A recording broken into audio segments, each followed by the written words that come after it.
My name is Dr. Chinyere OGBONNA, a holistic nutritionist, the national coordinator of Green Gold Foundation, an environmental friendly foundation that helps people to understand the relationship between the environment and you, and then to help you understand that the environment is all you have, and that what it's not a different entity, and it's not alienated from us, and we shouldn't use it as a dumping ground. It's the little thing, the abuses we give the environment that affect us.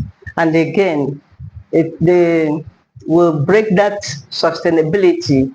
And it's my experience living with my grandmother for many years in our house. At first, I thought she's a member of our nuclear family, not knowing that my father invited her to live with us, as my mother was the only child she had. The experience of living with her helped me see love in action.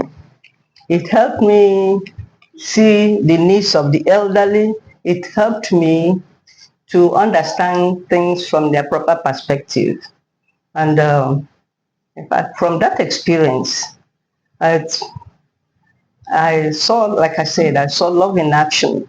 My father made sure that her room is always well heated. He was bringing lots of wood to sustain the heat in the room. You know, in those days, no, you have to depend on your self-efforts. So, and clustering around her kept her so happy, and that made her, in fact, enjoy life and to live to a very long age. And that's, in fact, it's an experience for me.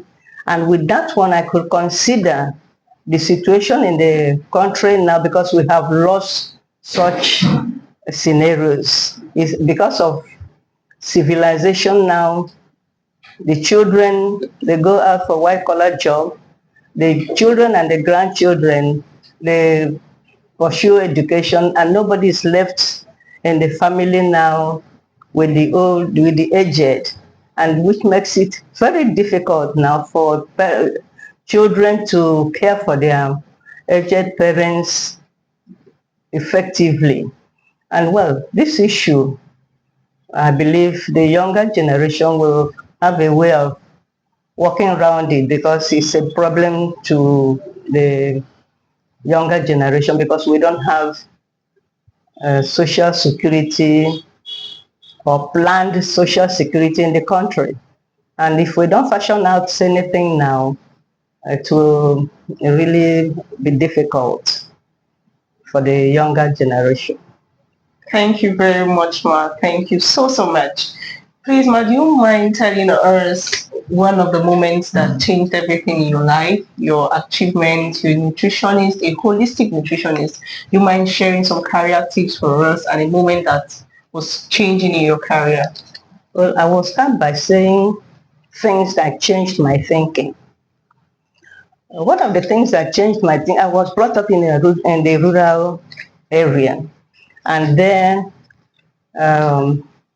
I envied families that are so many, especially the children. And again, in those days, success or achievements are attributed to the number of children parents had.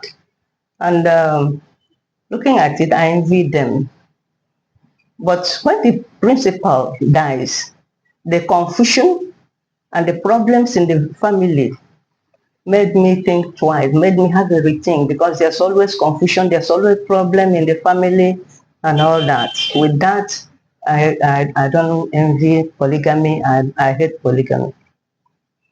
And again, another second one is parents in those days, they were so proud of sending their children out, especially overseas, to learn the foreign culture early in life. And with that, many of them got lost because they forgot their roots. and they got confused with a mixed culture. Some of them got lost. They never came back again. They got lost. And one particular incident that really touched me was the only child of the parents who went and forgot himself, married a foreigner, and then, could you believe he didn't come for his parents' burials? And with that, to me, I don't think, I feel it's not good to send children, especially overseas, to learn when they are not matured. I advocate that we send them for their master's degree or their PhD, not when they are still struggling to find their way and have their own thoughts and have their own reasoning. Thank you very much, Ma. Thank you so much. Please, Ma, as a professional and experienced nutritionist, do you mind sharing some tips on wellness, longevity, especially in the elder people? That's my passionate area. I have always loved to even talk to people, a little crowd, about wellness and especially nutrition, because nutrition is leads the wellness journey. And in nutrition, whatever you are, your health status depends on what you put into your mouth. And most cases now, we feel that the situation in the country has changed and things are very difficult. So I can manage whatever is available. But I advise that we don't manage what is available, because you complement it in the hospital. The body, the stomach hides what is given to it, but the body does not hide what is given to it. It shows you. That's why at times you see people 30 years and they're looking 60. And some people are 80 and they're looking 50. It depends on care. The body does not borrow from any other person. It depends on what is given to it. And my advice to everybody is,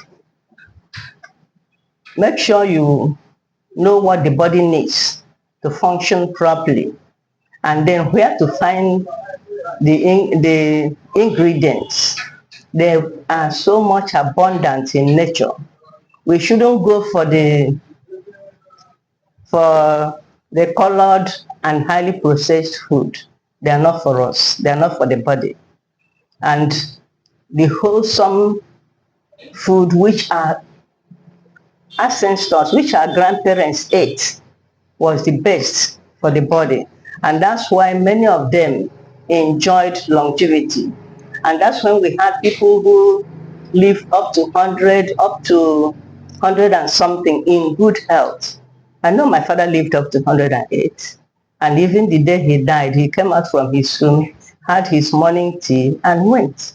And many people, because of him, started eating green plantain. They felt that the secret of his longevity was hinged to the green plantain he enjoyed so much. And in nature, like I said, we are greatly endowed with natural gifts. The vegetables are everywhere, but most of us, especially the earlies, when the status changes, in fact, they forget the local ones they were brought up with, and they go for the highly processed. They go for the highly colored. They go for the, and I always advise women, mothers, you are the doctor in the house. You are the nutritionist in the house. And what you put in your pot is not assessed by how much you spent, but on what you brought out from the pot.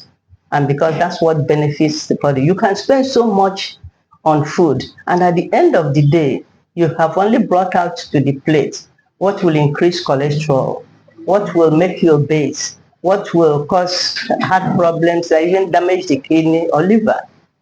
But if you go, in fact, the upstairs food is the best for the body.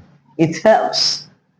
But because when you have the money, you go for meat, you go for more meat, you increase your fat intake, you increase everything that is not good for your soul. And again, like I said, longevity or wellness is a journey. There are so many parameters that make it possible. Like I just explained, nutrition takes the lead because that determines your health status. But your lifestyle is another thing. You cannot be healthy if you don't maintain a healthy lifestyle. And having a healthy lifestyle, you have to exercise. You have to maintain a good temperament. You have to have a good sense of humor. You have to laugh often. Laugh is another important medicine that helps you even forget all that your stress. And then a good sense of management on stress. Stress is with us and we cannot avoid stress. And there's no way, all the things that trigger stress are all around us. But if we can manage stress with good temperament. With a very good temperament, anything you can not forget it. Be contented with what you have. And if you can't have it, forget it. And these are one of the secrets of success in life. One of the secrets of having a long life, living out your lifespan. We can cut our life short by our attitude to life, by how we take things, by our negative attitude to life. Thank you so much, Doctor. Just as Doctor has said, longevity is a journey. Don't wait till you're 60, till you're 70 to live a healthy lifestyle. It starts now. It starts from today. Your food is your medicine. Don't make your medicine your food. So, Doctor, do you mind sharing with us one thing you've always wanted to achieve and you've not been able to achieve? In fact, one of the things I am regretting is that I haven't achieved what I've said is I have in view, and that's having my PhD. And at this age now, I'm even forgetting it. There was a time I started my project or my program, and I had 450 pages to write. And at a point, with the stress and all the hassle involved, I had to forget it. But I'm happy today that I have written I've authored my fifth book. And my greatest joy in authoring that is that it was 100% my brain work. I never consulted AI. Artificial intelligence, I did everything on my own without assistance of artificial intelligence.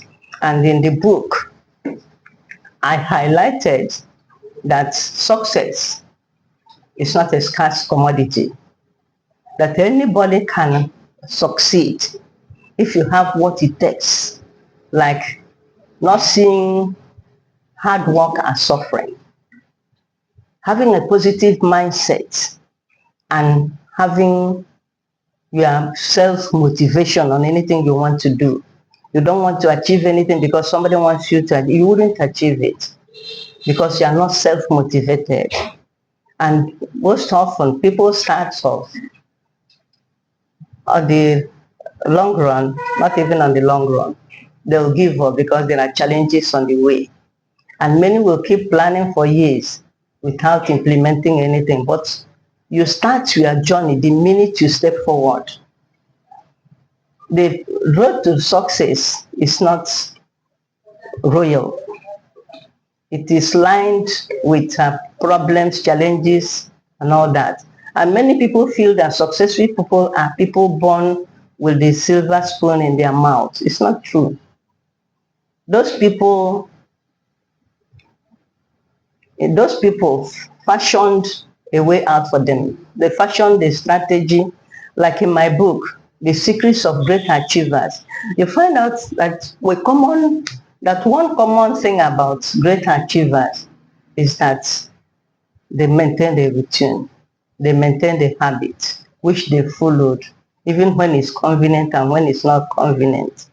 And they didn't chase money first, they chased their vision, and they attracted money like like flowers attract bees.